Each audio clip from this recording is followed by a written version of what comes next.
Добрый вечер, это Якутия день за днем. Рассказываем о главных событиях в Большой Республике и за ее пределами. Я Александр Лысак. Смотрите сегодня. Невероятная история спасения со счастливым концом. 3 человека потерялись в Анабарской тундре, их искали 5 дней. Почему спасательная операция затянулась и помогает ли в таких ситуациях патрулирование с вертолета? Настоящий народный. Не стало Николая Караченцева. Последние месяцы он боролся с раковой опухолью. Сегодня ему исполнилось бы 74 года. В памяти поклонников он навсегда останется лучшим графом Рязановым.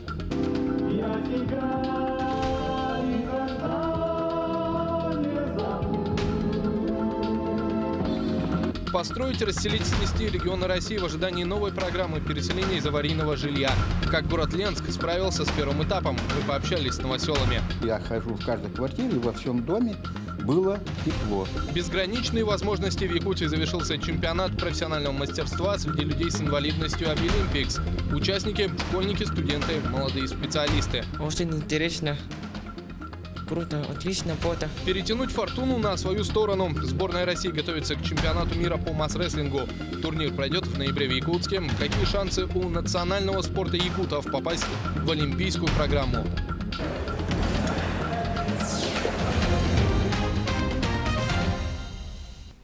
История достойной экранизации развернулась в Анабарском районе. На крайнем севере потерялись отец, дочь и друг семьи.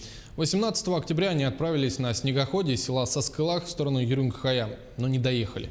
Местные жители все без исключения говорили, пока рядом отец Олег Туприн, все будет хорошо. Глава семейства, по словам соседей, неробкого десятка однажды убил волка монтировкой. Хищник позарился на его стадо оленей. Сагалана Захарова восстановила цепочку событий.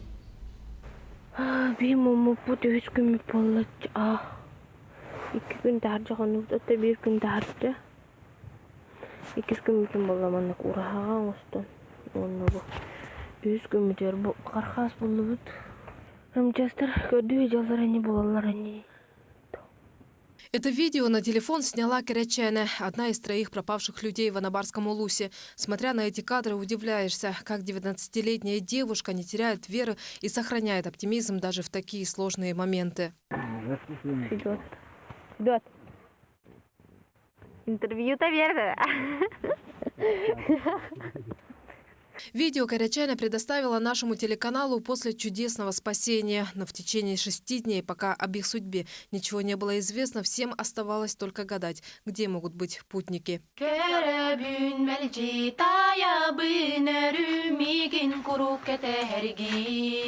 Близняшки Каскеляна и Карячена Туприны покорили пользователей соцсетей своей улыбкой и естественностью. Звонкие голоса звучат как один. Увидев фотографию потерявшихся людей, якутяне сразу признали в них всеобщих любимец. 18 октября Карячена с отцом Олегом Туприным и другом семьи Федотом Свиридоновым выехали на 2 буранах из Сосклаха в Юрюнгхая. Путь не близкий – 160 километров. Но Олег Туприн – опытный охотник, местность знает хорошо. До пункта назначения планировали добраться на следующий день. Однако в селе их так и не дождались.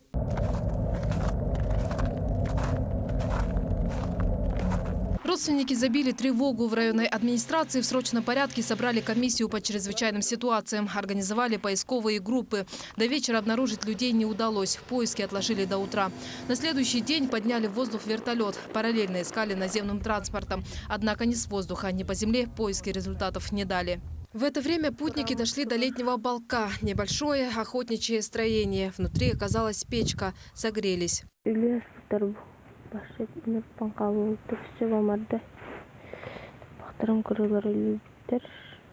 Карячена ехала с Якутска в Юрюнгхая с гостинцами. Везла фрукты, овощи. На морозе все заледенело и большая часть испортилась. Но то, что успели сохранить, спасло им жизнь.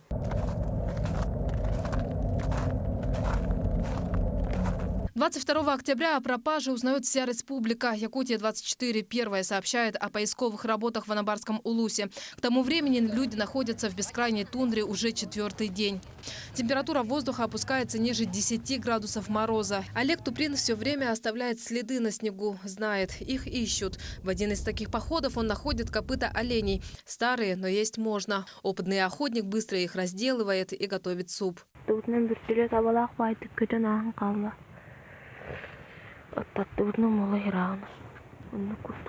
убьем на ласку тиев.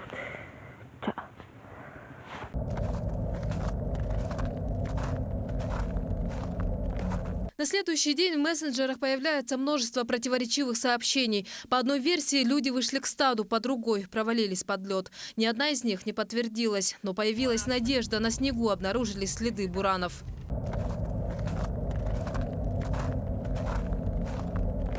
Шестой день поисков. Группы идут по следу. Вечером в 18:45 в администрации Урюнгхая раздается телефонный звонок. Нашли. 3 пропавших живы и здоровы. Они ждали помощи в охотничьей избушке в 90 километрах от Саскалаха. Нашли в балке, у них сломался буран, и поэтому они сидели в балке. Чуть-чуть сбились с пути, и поэтому их не могли долго найти. Тем же вечером со своими спасителями Карачайна и Олег Туприны Федот Спиридонов направились в Саскалах. Там к тому времени уже находились Каскеляна и ее мама. Но почему на поиски ушло столько времени и как людей не заметили с воздуха? Профессиональные спасатели говорят, обнаружить кого-либо с вертолета довольно сложно. Все равно, что ехать мимо леса на скорости 100 км в час и пытаться разглядеть что-нибудь в чаще. Стоит отметить, службы спасения к этим поисковым работам не привлекали. Искали силами местных пожарно-спасательных бригад. Тем временем у республиканской организации на балансе квадрокоптеры, тепловизоры, есть и авторские разработки. А смысл его в том, что если человек заблудился, услышит недалеко гудок машины. Какая-то команда собирается домой ехать или что-то гудит.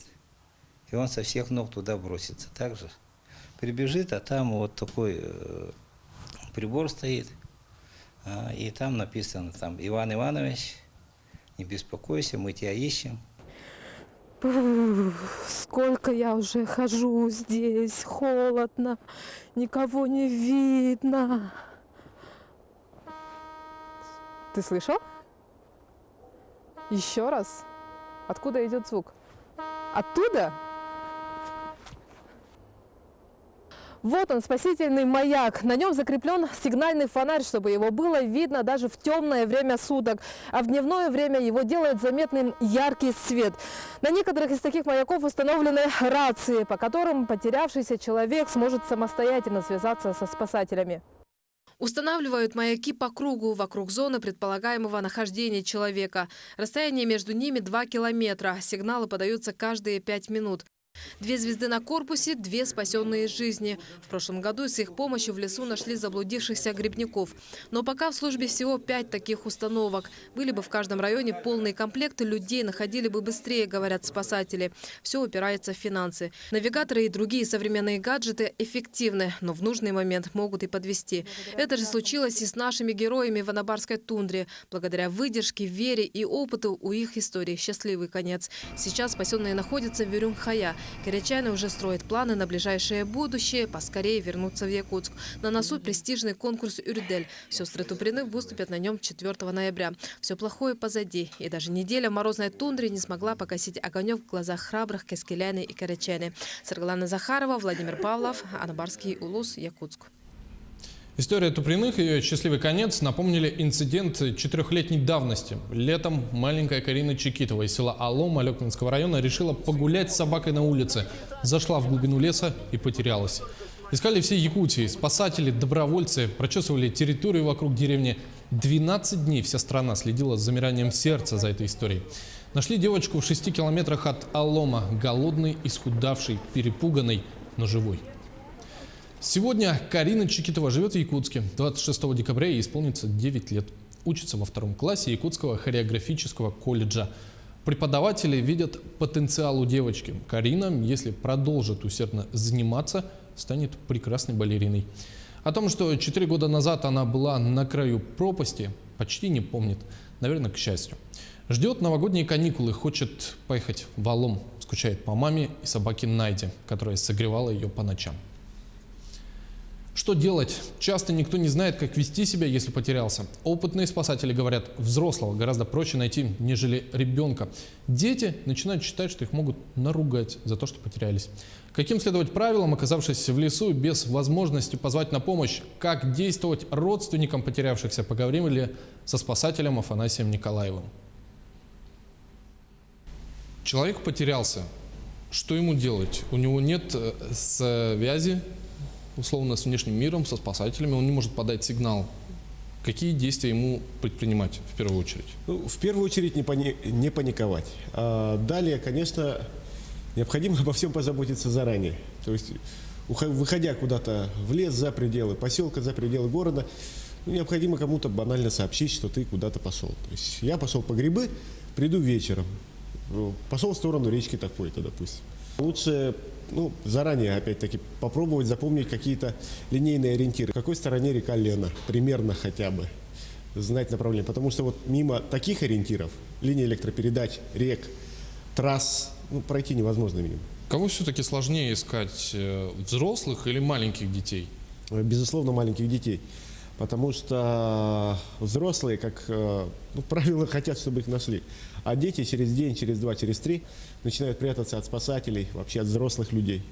Потому что, видимо, считают, что их накажут за то, что они так долго их не было. Что делать родственникам потерявшихся, когда начинать бить тревогу? Во-первых, если вы знаете, что ваши родные вышли в лес и не возвращаются, обзвоните родных, друзей, к которым они могли обратиться. Допустим, у нас пробилось колесо, приезжай к нам. Вот кому они могли так сказать, обзвоните их. Если никто не знает, где они находятся, конечно, звоните в службу спасения. Есть такое понятие «золотые часы». То есть подавляющее большинство людей, гибнущих при ЧС, гибнет в первые часы. И чем быстрее мы на них среагируем, тем, соответственно, выше шансы благополучного исхода. А то бывает такое, что нам сообщают буквально через... А он где-то недели-две назад потерялся, пожалуйста, приезжайте, поищите. И собак с собой привезите. Какие собаки через 2 недели? Ну а прямо сейчас короткая реклама. Через 2 минуты мы вернемся и вот о чем расскажем далее. Не стало Николая Караченцева. Сегодня артисту исполнилось бы 74 года. В памяти поклонников он навсегда останется лучшим графом Рязановым.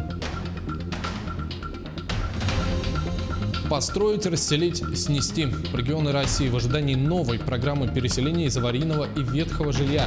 Как город Ленск справился с первым этапом. Перетянуть фортуну на свою сторону. Сборная России готовится к чемпионату мира по масс-рестлингу. Турнир пройдет в ноябре в Якутске.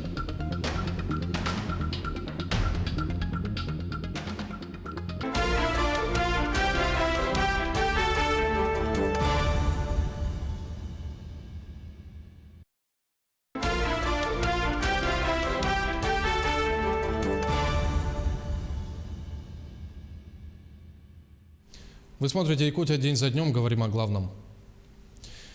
Накануне не стало Николая Караченцева. Сегодня артисту исполнилось бы 74 года. «Собака на сене», «Белые росы», «Человек с бульвара Капуцинов». Образы Николая Петровича в этих фильмах давно полюбились зрителям. Помнят и пронзительную роль графа Рязанова в рок-опере «Юнона и Авось». В конце прошлого года стало известно о неоперабельной раковой опухоли в левом легком. Караченцев лечился в Израиле. К сожалению, лучевая терапия не помогла. В начале октября Николай Караченцев попал в реанимацию в одну из подмосковных клиник с двусторонним воспалением легких. Именно там он и скончался. Это такая потеря глубокая, что словами ее не выразить, потому что это такой настоящий был человек, Коля, открытый для жизни, для людей, талантливейший актер, мой партнер замечательный, единственная, с ним играла много, и мы очень дружили семьями, и наши детки родились почти в одно время. И вы понимаете, он плохо себя чувствовал, но он был живой, и он был Коленька, и он был рядом. Он любил театр, и он приходил, и он чувствовал себя. Чувства его были абсолютно Колины, они не изменились. Он смотрел спектакли, Людочка его водила, смотрел спектакли, и так как он воспринимал, это был тот самый настоящий Коля. К другим темам. Россия вводит санкции против Украины. Указ о специальных экономических мерах подписал Владимир Путин. Это ответ на, мягко говоря, недружественную политику соседней страны. Документ вводит ограничения для физических и юридических лиц. Черный список составит федеральное правительство. Украина зависима от российского ядерного топлива и энергетического угля. Кроме того, наша страна остается крупным рынком сбыта для украинской продукции, пишет Бизнес.ФМ. Премьер Дмитрий Медведев ранее подчеркнул, ограничения не коснутся простых украинцев. Занимательно на фоне указа выглядит новость о готовящейся очередной встрече Владимира Путина и Дональда Трампа. Ее проведут в Париже 11 ноября, где будет отмечаться столетие окончания Первой мировой войны. Кроме этого, президент России получил приглашение от американского коллеги посетить Вашингтон. Об этом помощник президента США по национальной безопасности Джон Болтон сообщил по итогам визита в Москву. В Кремле Путин и Болтон говорили не только о проблемах в отношениях двух стран, но и об успехах. Торговый оборот между Россией и США только в прошлом году вырос на 16%. Затронули и тему о возможном выходе Соединенных Штатов из договора по ракетам средней и меньшей дальности. Насколько я помню, на гербе Соединенных Штатов изображен орлан. С одной стороны он держит 13 стрел, а с другой стороны оливковую ветвь, как знак миролюбивой политики, с 13 оливками. On the one hand, it holds 13 arrows, and on the other hand, it holds an olive branch with 13 olives as the sign of the benevolent and peace-loving policy of the U.S. Вопрос. And here goes the question. Ваш орлан уже все оливки склевал, остались одни стрелы. Looks like your eagle has eaten all the olives, and what is left only the arrows. Конечно же, президенту Трампу будет очень приятно встретиться с вами в Париже на полях этой международной встречи, о которой вы говорили, упомянули также в своем выступлении. Несмотря на те различия, которые существуют между нами, тем не менее очень полезно нам встречаться и находить те точки соприкосновения, которые могут быть для нас полезными. И я надеюсь, что у меня будут ответы на те вопросы, которые у вас имеются. Но оливковую ветвь, оливки я с собой не привез. Я так и думал. That's what I thought. Путин и Трамп уже встречались в этом году летом в Хельсинки. После дружеских рукопожатий, напомню, последовал очередной пакет санкций США против России. Поэтому неизвестно, что ждет страну после встречи глав государств в Париже. На заокеанского соседа надейся, а сам не плашай. В России готовятся к выполнению 12 национальных проектов. Они касаются транспортной инфраструктуры, экономики, науки и социальной сферы. Привлекать федеральное правительство собирается не только регионы, но и частный бизнес. В течение 6 лет на нацпроекты направят 28 триллионов рублей. Во время заседания Совета по стратегическому развитию первый вице-премьер правительства, министр финансов страны Антон Силуанов заявил, паспорта всех 12 проектов готовы. 3 относятся к ускоренному росту экономики. Особое внимание поддержке предпринимателей. Нужно увеличить число занятых в сфере малого и среднего бизнеса до 25 миллионов человек. Мы предлагаем упростить условия работы для малых предприятий. Для этого планируется продлить на 2 года мораторий по проверкам. Планируется освобождение индивидуальных предпринимателей, применяющих упрощенный режим налогообложения и использующих контрольно-кассовую технику, от подачи налоговых деклараций. Это охватит более 1 миллиона налогоплательщиков в 2024 году. Предлагается создать специальный налоговый режим для самозанятых с онлайн-взаимодействием по регистрации бизнеса и уплате налогов. Также будет расширен доступ субъектов малого и среднего предпринимательства к финансовым ресурсам. Продолжится программа льготного кредитования. 6,5, так называемые 6,5 по приоритетным отраслям и не более 8,5% по другим иным направлениям. В 2019 году объем льготных кредитов составит около 1 триллиона рублей.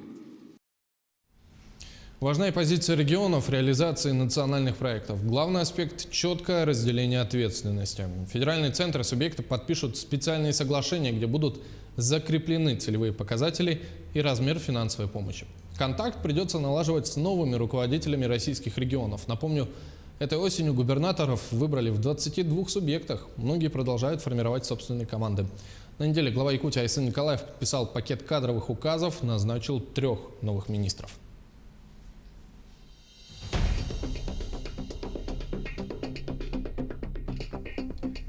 Министерство здравоохранения покинул Михаил Охлопков. Его место заняла Елена Борисова, медик по образованию. Трудовой путь начинала с должности акушера-гинеколога Национального центра медицины. В 2010-м возглавила управление здравоохранения столицы Якутии. Последние 6 лет была директором медицинского центра города Якутска.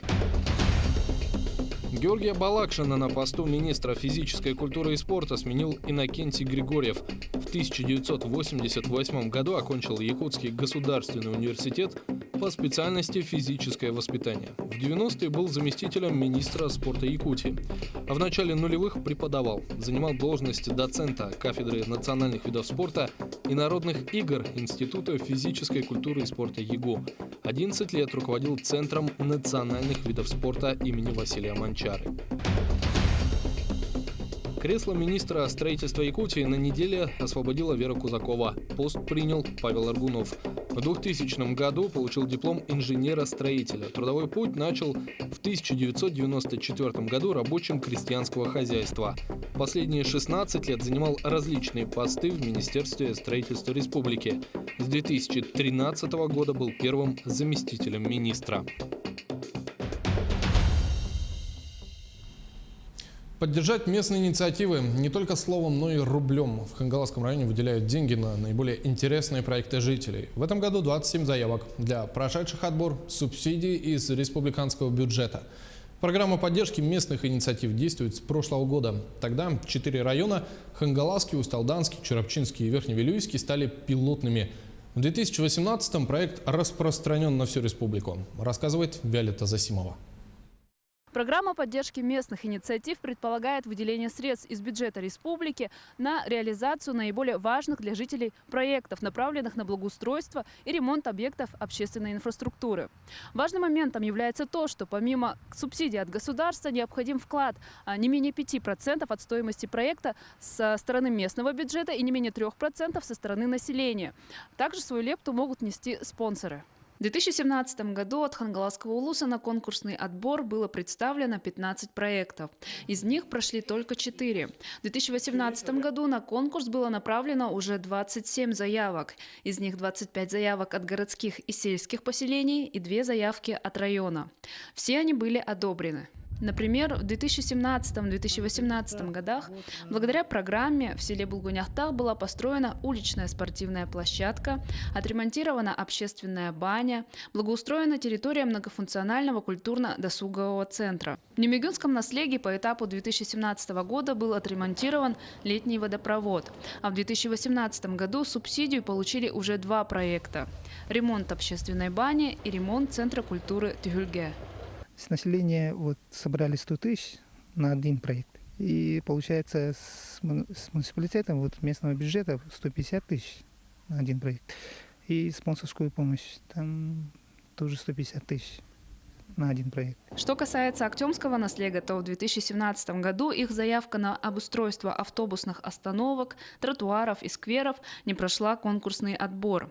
Зато в 2018 году были одобрены проекты благоустройства мест захоронения и благоустройства Центра культуры Баргары. Все активно участвовали, особенно наши активисты работали, общественники, наши клубы, женские клубы. Пока в наследиях улуса продолжается реализация этапа 2018 года, в городе Покровске уже вовсю проводятся итоговые собрания населения по определению первоочередных проблем на 2019 год.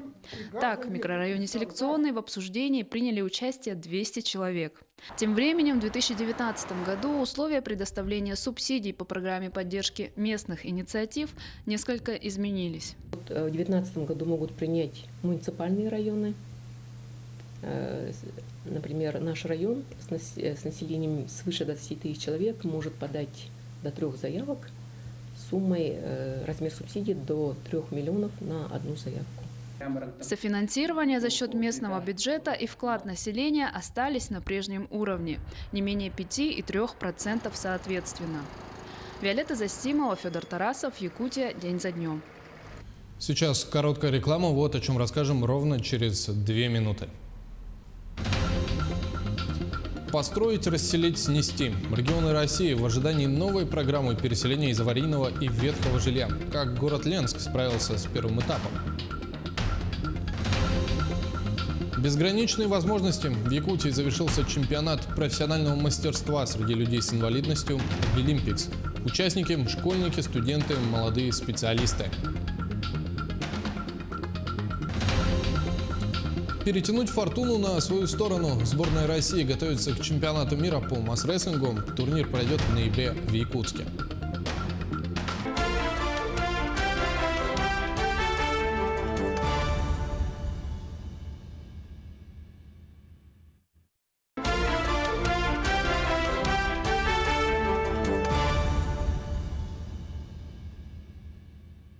Это Якутия день за днем. Говорим о главных событиях. Действующий онкологический диспансер в Якутске получил НЕУТ. Так глава республики оценил состояние объекта. Айсен Николаев проверил ход строительства нового онкодиспансера. В первую очередь, это реконструкция нынешнего здания с учетом пристроя. Завершат ее до конца года. Заканчивается строительство радиологического центра. К сожалению, пока пациенты вынуждены получать подобную помощь за пределами Якутии. Уже определен подрядчик, который займется возведением второй очереди онкологического диспансера. Цена вопроса – 5 миллиардов рублей. Я дал поручение новому министру здравоохранения, руководителям онкологического диспансера, городской клинической больницы, под кураторством зампреда Балапкиной в течение недели найти возможности перевода нашего онкологического диспансера, ее хирургии, ее поликлиники, в условия, которые уже более-менее будут соответствовать медицинским таким условиям, нормам, для того, чтобы на период строительства нового онкологического диспансера люди уже сегодня могли квалифицированную медицинскую помощь получать, и восстанавливаться. Так? Вторую очередь онкоцентра завершат к 2021 году. Второй этап федеральной программы переселения из ветхого и аварийного жилья начнется уже в 2019. Сумма на строительство и снос больше 400 миллиардов рублей. Регионы займутся домами, которые признали аварийными после 2012 года. В Ленске на сегодняшний день расселили 22 тысячи квадратных метров. Ключи от новых квартир получили 1500 человек. Анна Кожевникова пообщалась с новоселами. Эти дома, построенные в третьей и последней четверти минувшего века, пережившие 2 наводнения, изначально строились с печным отоплением и удобствами во дворе, только с годами были благоустроены, из-за чего сократилась площадь квартир, но многие жильцы не хотят уезжать с насиженных мест, боясь неизвестного нового. Семья Козыревых живет в новой трехкомнатной квартире больше года. Конечно, прожив 42 года на одном месте, сложно привыкать к новым, пусть и комфортным условиям, делятся новоселы. Прошлый год было 45 градусов мороза, но во всем доме, потому что я хожу в каждой квартире, во всем доме было тепло. Анатолий Козырев, помощник старшего, ответственного за корпусом нового дома по улице Орджоникидзе 3/1. И он с уверенностью может сказать за каждую квартиру, что условия здесь добротные. Он побывал везде. Зимой было тепло, для безопасности установили домофон и 4 камеры в подъезде. Сегодня в некоторых нерасселенных домах занято только по 2-3 квартиры, например, из 16.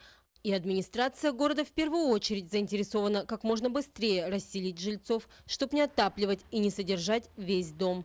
Дом по улице Чапаева, 51А, будет сдан буквально на днях. Этого радостного события ждут многие. Но в первую очередь переселят самых нуждающихся.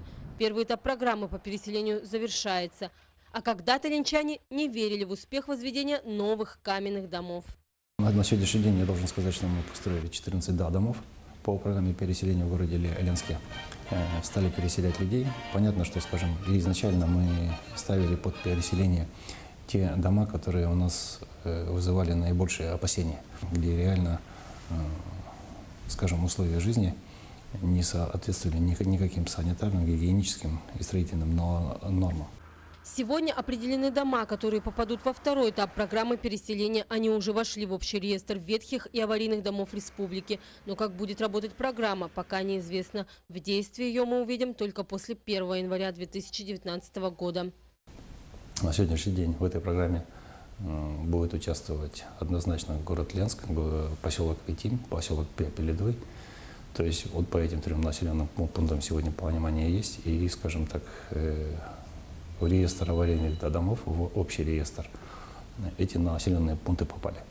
Еще на первых порах работы с программой Александр Харунов высказал свою принципиальную позицию строить в центре и именно каменные дома. В планах у мэра Ленска продолжить застройку центральной части города. Сейчас уже появился новый микрорайон со своим детским садом и инфраструктурой.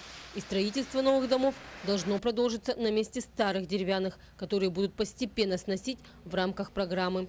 Благодаря чему город будет приобретать более респектабельный вид.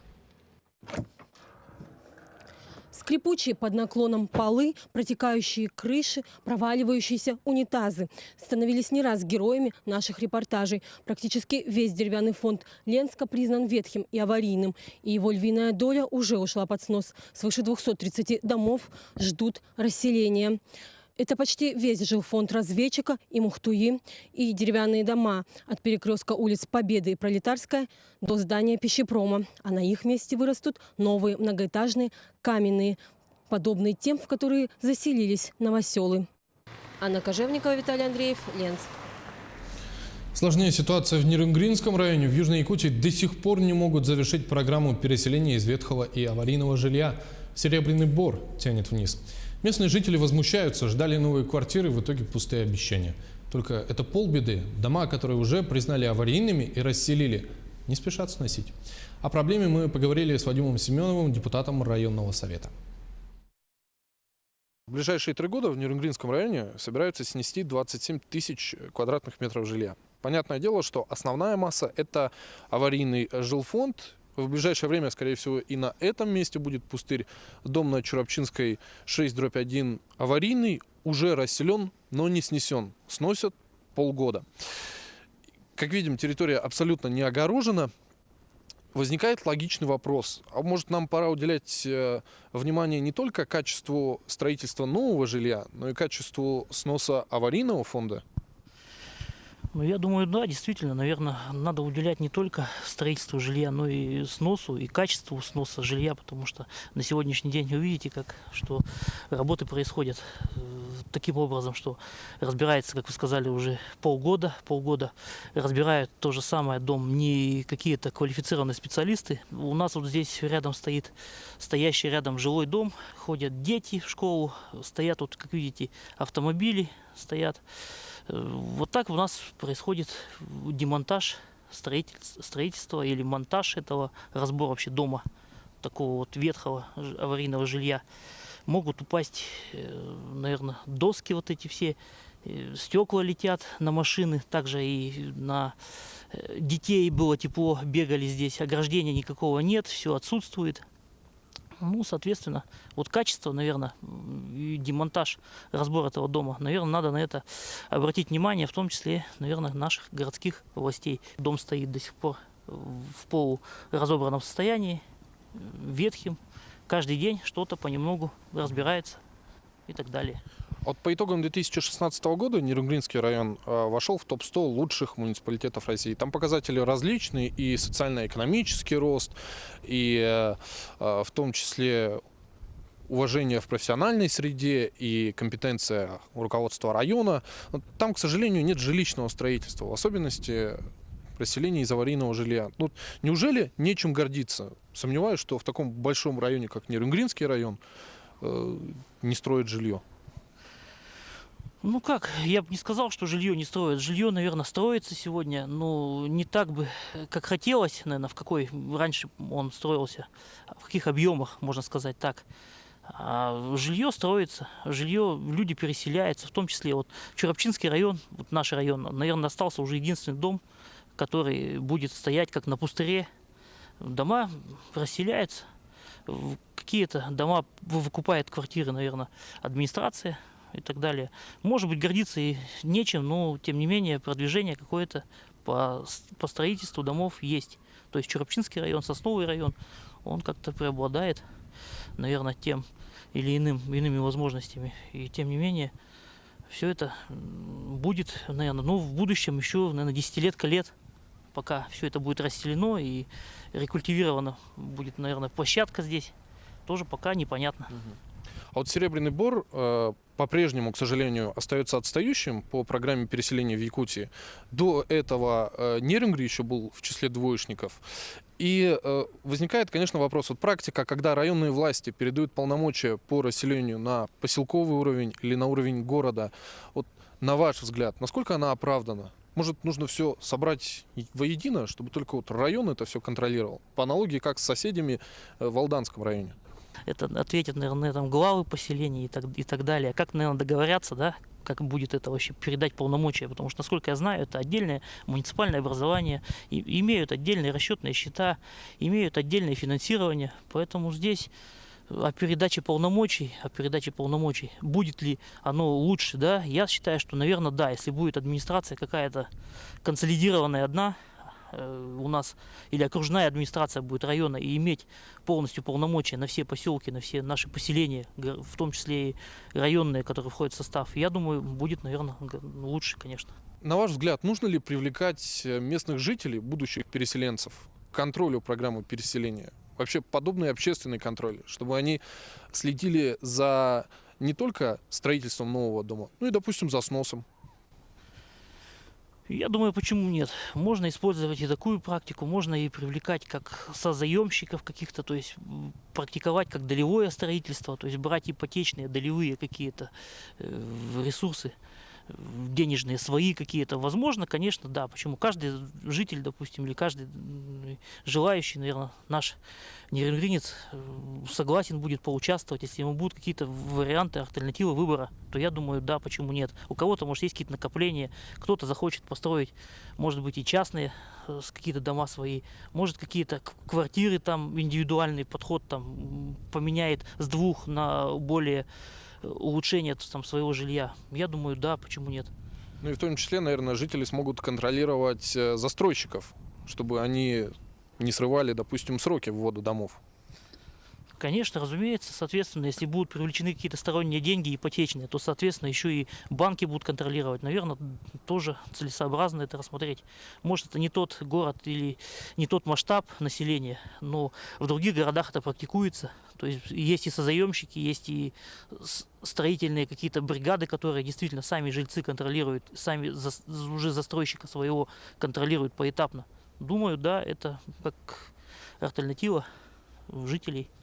Нужно перед тем, как строить что-то, либо планировать что-то, нужно, наверное, территорию как-то очищать, благоустраивать ее, делать скверы, потом уже после чего начинать, наверное, за новое строительство, либо давать какое-то жилье, вторичное жилье, выкупать вторичное жилье. Сейчас короткая реклама, вот о чем расскажем ровно через 2 минуты.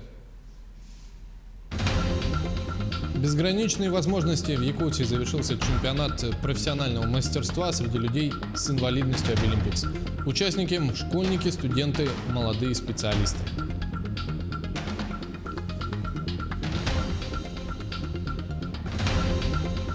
Перетянуть фортуну на свою сторону. Сборная России готовится к чемпионату мира по масс-рестлингу. Турнир пройдет в ноябре в Якутске. Какие шансы у национального спорта якутов попасть в олимпийскую программу?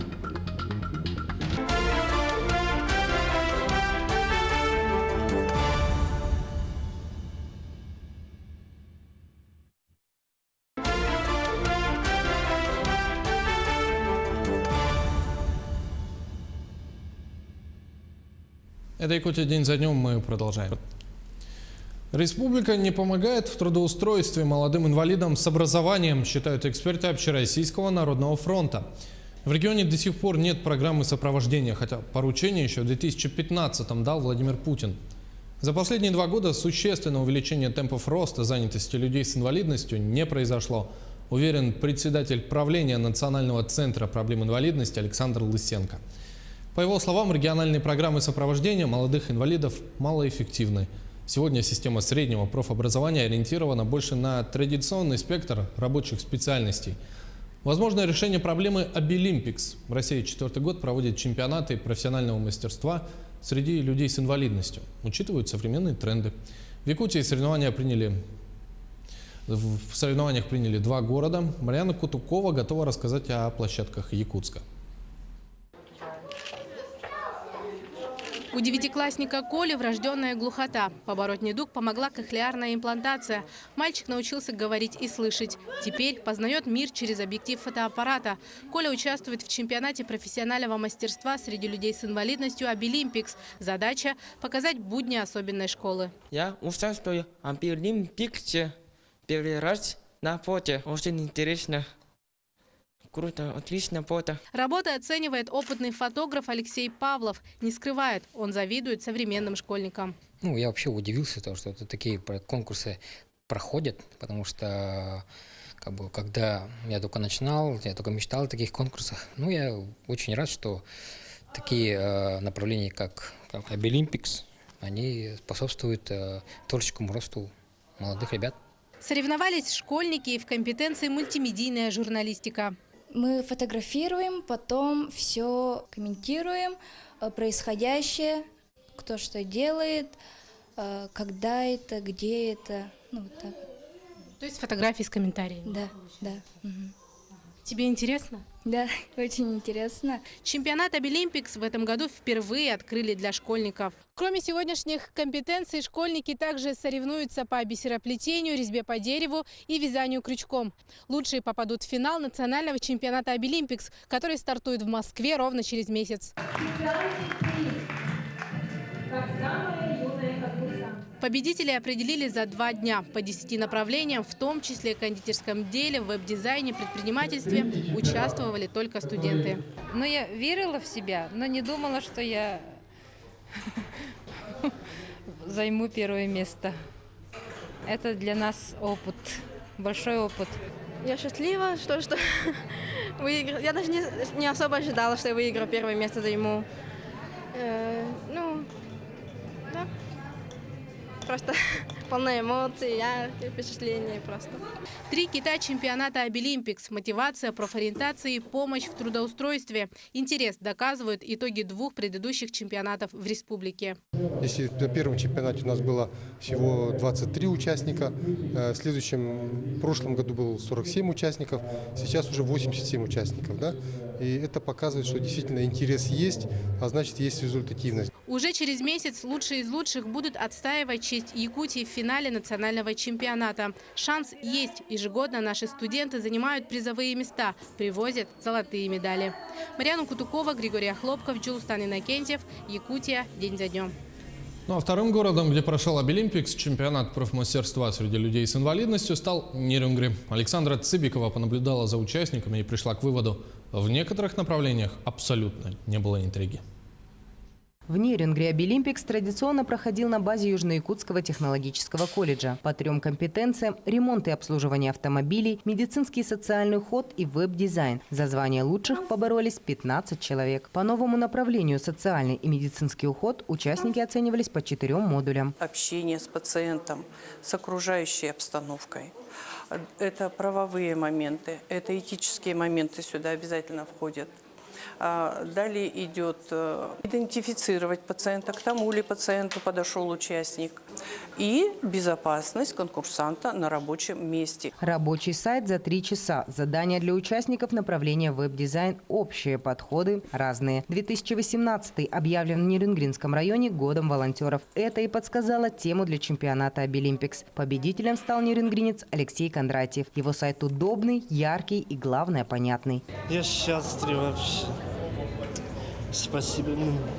Алексей Копылов – один из лучших студентов-авторемонтников в Якутии. В прошлом году первокурсник Южно-Якутского технологического колледжа победил на республиканском этапе чемпионата «Обилимпикс». И в этот раз никакой интриги. 2-й год подряд Копылов становится лучшим в своей компетенции. У парня нет времени на отдых, он готовится к национальному чемпионату «Обилимпикс». Безусловно, готов победить, настроен на победу, радость.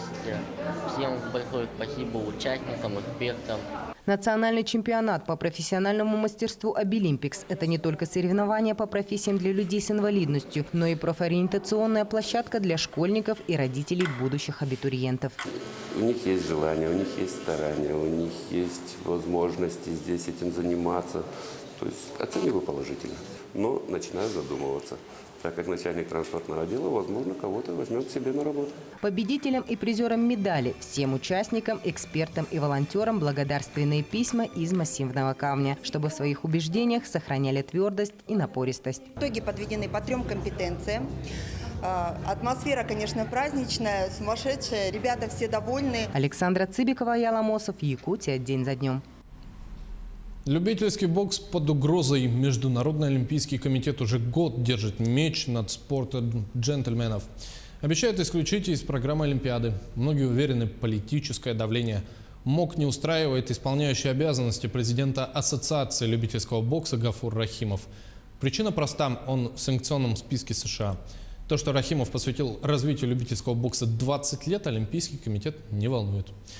Чем заменить бокс? Важны история, доступность, зрелищность. Под критерии подпадает масс-рестлинг. В Якутии сейчас готовятся к чемпионату мира по перетягиванию палки. Турнир пройдет в ноябре. Юрий Осипов оценил шансы национального вида спорта на попадание в олимпийский список. Тренировки каждый день. Чемпионка России по масс-рестлингу Наталья Черноградская готовится к главному старту в карьере – чемпионату мира. Девушка уверена, домашние стены помогут. К чемпионату мира мы уже готовимся. Лично я сама готовлюсь уже с лета, с августа. И подготовка идет полным ходом сейчас. Чемпионка мира из Грузии в категории 55. И из Венгрии, также с Киргизии. Самые главные соперники. Состав сборной России был сформирован по итогам чемпионата страны, который прошел в мае этого года в Нальчике. Таким образом, в него вошли 12 сильнейших масс-рестлеров страны. Спортсмены тренируются в щадящем режиме. Основные сборы, чтобы выйти на пик формы, начнутся 5 ноября. В данное время 90% из состава сборной команды находится здесь, тренируется в Мадуне, где пока одноразовая тренировка идет. Если взять мужчин, тогда самые основные соперники являются спортсмены из Соединенных Штатов Америки, из Грузии, из Польши. Если взять женщин, тогда очень сильная команда приедет из Венгрии, еще из Польши и из Узбекистана. Из национального вида спорта в международный масс-рестлинг перешел 4 года назад. Тогда в Якутске прошел первый чемпионат мира. 1-0! Во второй раз масс-рестлеры боролись за мировое лидерство в кыргызском городе Чолпон-Ата в рамках Всемирных игр кочевников 2016 года.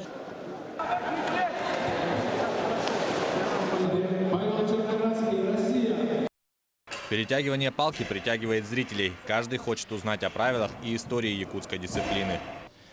Постоянно подходит, спрашивает, что за вид и почему до сих пор мы этот вид не выводили на международную арену. И хотят все заниматься этим видом спорта. Среди фанатов «Железный Арни», он же «Терминатор», он же семикратный мистер Олимпия, голливудский актер Арнольд Шварценеггер. Масс-рестлинг прочно закрепился в программе спортивного фестиваля «Арнольд Классик». Ждать ли знаменитого актера на чемпионате мира в Якутске? Постоянный вопрос, который задают организаторам. Мы с ними, да, действительно мы с ними отрабатываем вопрос приезда. Но на сегодняшний день еще конкретно четкого ответа пока нету, но мы все равно с ним работаем. Главная высота для масс-рестлинга – попасть в программу Олимпийских игр. Данный чемпионат нам даст самое главное, что нас вид спорта, национальный вид спорта масс-рестлинг выйдет еще на новый уровень. Не секрет, что мы данный вид спорта продвигаем чтобы вошло в программу Олимпийских игр. Это большая наша задача. Из этого будет очень большой резонанс по всей нашей стране и по миру. Достойно ли перетягивание палки звания олимпийского вида спорта? Якутяне не сомневаются. Думаю, такой же вид спорта, как и другие виды спорта. Поэтому почему бы не дать возможность спортсменам добиться успехов? Да, желательно. Хотелось бы. Это же хорошо совсем. Развивается это якутский национальный спорт. Это же национальный вид спорта, признанный в Российской Федерации. Популяризация нашего национального вида спорта. которые очень сильно и хорошо развиты в Республике Саха-Якутия. Это останется в истории, я думаю, то есть в хронологической ленте нашего мира типа останется в истории то, что вот был такой вид спорта, его придумали, возможно, придумали здесь. Масс-рестлинг может повторить судьбу другого национального вида спорта – корейского тхэквондо. На летних Олимпийских играх 1988 и 1992 была лишь публичная демонстрация единоборства. Впервые же спортсмены боролись за медали Олимпиады в 2000 году в Сиднее. С тех пор тхэквондо неизменно включают в программу главных стартов четырехлетия. Тхэквондо удалось попасть в программу Олимпиады за 27 лет. Продвижением занималась Всемирная федерация, которую основали в 1973 году. Масс-рестлинг пошел по проторенной дорожке. 7 лет назад национальные федерации объединились в международную. Сегодня перетягивание палки практикуют в 40 странах.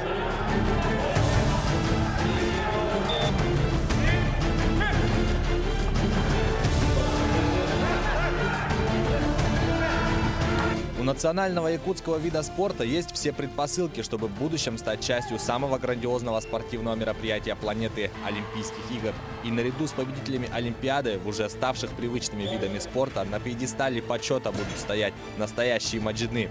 Так в Якутии называют масс-рестлеров, подчеркивая их силу и дух. Юрий Осипов, Гаврил Дичков, Джулустан Иннокентьев, Якутия. День за днем. Таковы итоги недели. Еще больше новостей на сайтах yak24.ru и nvk-online.ru. Наши корреспонденты следят за главными событиями день за днем. До свидания.